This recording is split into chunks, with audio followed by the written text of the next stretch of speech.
یعنی قریبی ایسا زمانہ آنے والا ہے کہ اسلام کا صرف نام باقی رہ جائے گا۔ دیکھو کیا بولتے ہیں کہ قریبی ہے یا نزدیکی ہے، پیغمبر صلی اللہ علیہ وسلم کیا بولے؟ نزدیکی ایسا زمانہ آنے والا ہے، یعنی قریبی ایسا زمانہ آنے والا ہے کہ اسلام کا صرف نام باقی رہ جائے گا۔ یعنی آدھار کارڈ میں ہم تو مسلمان لکھا جائیں گے، لیکن اللہ کے فرصت میں ہم کا نام کیا لکھا جائے گا ہم خود اندازہ لگائے ہمارے گریبان میں منہ ڈال کر، اور قرآن کے صرف نقشہ رہ جائیں گے۔ یعنی قرآن کریم کا جو برکت ہے وہ اٹھا لی جائے گی، وہ نقشہ ہے صرف وہ حرفہ نظر آئیں گے، اللہم اغفر لی، اور قرآن کا صرف نقشہ رہ جائے گا۔ اور اب غور طلب امر یہ ہے کہ اگر واقع ہم اس حقیقی اسلام سے محروم ہو گئے جو خدا اور رسول صلی اللہ علیہ وسلم کے یہاں مطلوب ہے، اور جس کا ساتھ ہمارا دین اور دنیا کے فلاح اور بےہودہ دولت ہے، تو کیا ذریعہ ہے جس سے وہ کھوئی ہوئی نعمت واپس آئے؟ اگر ہم دوبارہ جو ہمارے کوئی بھی طاقت، یعنی پیغمبر صلی اللہ علیہ وسلم کے زمانے میں کیسا تھا ویسا ہونے کے لیے ہم کو کیا ہونا ہے؟ قرآن کریم کو مضبوطی کے ساتھ پکڑے رہنا ہے، قرآن کریم کے ساتھ ہماری زندگی وابستہ کرنا ہے۔ ہمارا جینا مرنا کس کے ساتھ ہے؟ قرآن کے ساتھ ہے۔ پھر ہم قرآن کو چھوڑ کر کدھر کو الٹے چلے جا رہے ہیں؟ اللہ تعالیٰ قرآن میں فرماتے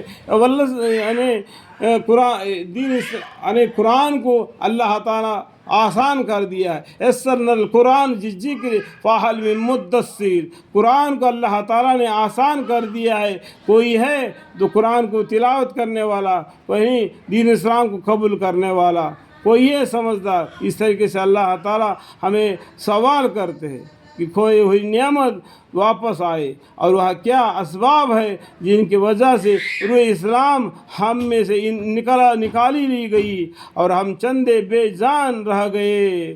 جب حق مسیت آسمان کی تلاوت کی جاتی ہے، جب صف آسمانی کی قرآن کی تلاوت کی جاتی ہے، اور امت محمدیہ صلی اللہ علیہ وسلم کی فضیلت اور برترین کی علت اور عقائد اور ڈھونڈی جاتی ہے، تو معلوم ہوتا ہے کہ اس امت کو ایک اعلیٰ اور برترین کام سپرد کی گیا تھا، جس کی وجہ سے خیر اور امن کا معزز خطاب اس کو عطا کیا گیا ہے۔ اللہ تعالیٰ ان باتوں کو سمجھنے کی توفیق عطا فرمائے۔ اور بھی یہ فضائل اعمال کا حصہ میں پڑھ کر سنا رہا ہوں، اور ہر آدمی اس کتاب کو بھی پڑھے تو آپ کو معلوم پڑ جائے گا دین کیا ہے، دنیا کیا ہے۔ دنیا کے پیدائش کی مقصد اصل خدا وحدہ لا شریک لہ کی ذات و صفات کی معرفت ہے، اور اس وقت تک ناممکن ہے کہ جب تک نبی نو انسان کو بریوں اور گندگیوں سے پاک کر کے بھلائیوں اور خوبیوں کے ساتھ آراستہ نہ کیا جائے۔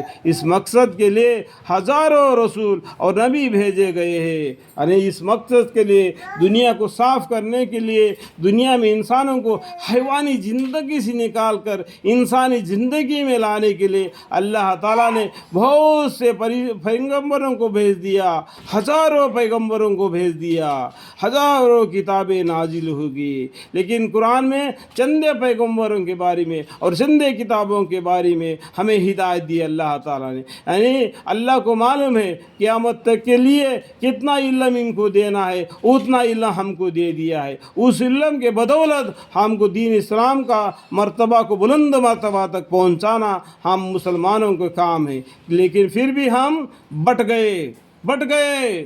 شرم کی بات ہے، بٹ گئے۔ سنی کیا ہے، شافی کیا ہے؟ کیا ابھی وہ بھی مسلمان نہیں؟ کیا وہ بھی اذان نہیں دیتا ہے؟ وہ بھی نماز نہیں پڑھتا ہے؟ سنی کون سا ہے اور شافی کون سا ہے؟ حنفی کیا ہے، مالکی کیا ہے، حنبلی کیا ہے؟ اور بھی جو اس طریقے سے ہم آپس میں پھٹ گئے، آپس میں ہمارے مسجدیں الگ الگ بنا دیے، ہمارے قوم الگ الگ کر لیے، وہ ملک وہ ہے، یہ ملک وہ ہے، یہ ملک وہ ملک کچھ نہیں۔ جس نے کلمہ پڑھ لیا لا الہ الا اللہ محمد الرسول اللہ صلی اللہ علیہ وسلم، تو یہ ڈیرے میں آ گئے، سب مسلمان ہیں۔ اس طریقے سے نہیں بانٹے جانا چاہیے۔